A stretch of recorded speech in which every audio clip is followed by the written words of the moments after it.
नमस्कार. उद्या दत्त जयंती, त्यानिमित्त आपण पाहणार आहोत दत्त जन्माची कथा. मार्गशीर्ष पौर्णिमेच्या दिवशी मृग नक्षत्रावर संध्याकाळी श्री दत्ताचा जन्म झाला. हा दिवस दत्ताचा जन्मोत्सव म्हणून साजरा केला जातो.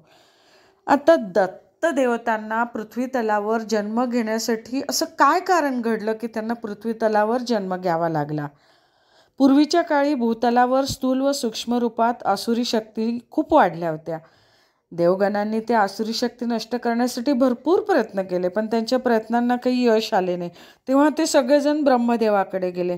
तेव्हा ब्रह्मदेवाच्या आदेशानुसार वेगवेगळ्या ठिकाणी वेगवेगळ्या रूपात दत्त देवतांनी अवतार घेतला आणि तोच दिवस दत्त जयंती म्हणून आपण सगळेजण साजरा करत असतो. तर ही दत्त जयंती कशी साजरी करतात याविषयी थोडक्यात आपण माहिती घेऊयात. दत्त जयंती साजरी करण्याबाबत असं विशिष्ट असा विधी नाही आहे. या उत्सवापूर्वी बहुतेक ठिकाणी 7 दिवसाचं गुरुचरित्राचं पारायण करण्याची प्रथा आहे. यालाच गुरुचरित्र सप्ताह पण म्हणतात. या दिवशी घरी दत्तगुरूंची पूजा करून आरती करून प्रसाद वाटप करावा. सगळ्यांनी दत्ताचे भजन कीर्तन आदी करावे. दत्त जन्माची कथा नेमकी काय आणि कसं ते आपण बघू. दत्तात्रेय हा शब्द दत्त व आत्रेय अशा 2 शब्दांनी तयार झाला आहे. दत्त या शब्दाचा अर्थ आपण ब्रह्ममुक्त आत्मा आहोत अशी निर्गुणाची अनुभूती ज्याला आहे असा ती अत्रेय म्हणजेच अत्री ऋषींचा मुलगा. श्री दत्तात्रेयाच्या जन्माविषयी भरपूर कथा असल्या तर या सगळ्या कथांमधून दत्त हे माता अनुसया आणि अत्री ऋषी यांचे पुत्र व प्रत्यक्ष विष्णूचा अवतार असल्याची माहिती आपल्याला मिळते. अत्री ऋषींनी पुत्रप्राप्तीसाठी वृक्षकुल पर्वतावर घोर तपश्चर्या केली.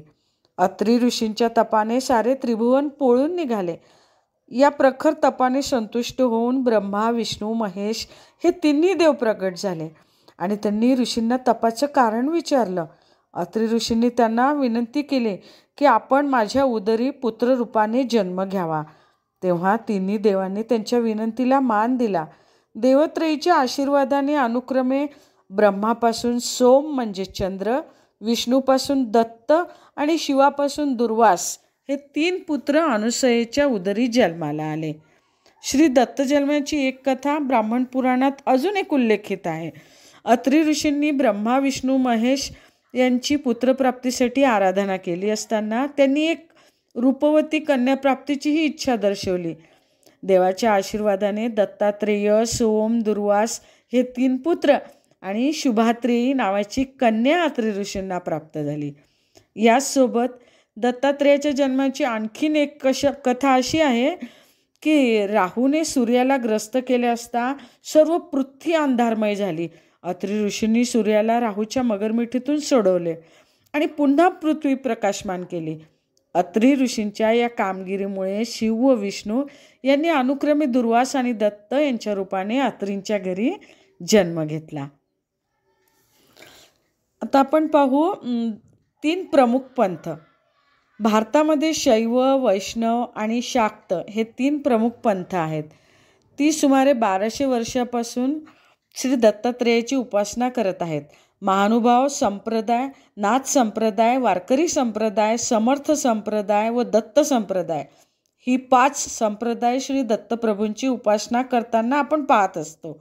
श्री दत्त संप्रदायातील साधक अवधूत चिंतन श्री गुरुदेव दत्त असा जयघोष करत असतात. तर अवधूत हे दत्तात्रेयाचे नाव असून या शब्दाचा अर्थ असा की नेहमी आनंदात रमणारा. दत्ताच्या पाठीमागे असलेली गाय म्हणजे पृथ्वी व 4 श्वान म्हणजे 4 वेदांचे प्रतीक आहे. श्री गुरूंनी 24 गुरु केले होते. श्रीपाद वल्लभ हा दत्ताचा पहिला अवतार, श्री नृसिंह सरस्वती हा दुसरा अवतार, तर स्वामी समर्थ हा 3रा अवतार असल्याचे समजतं.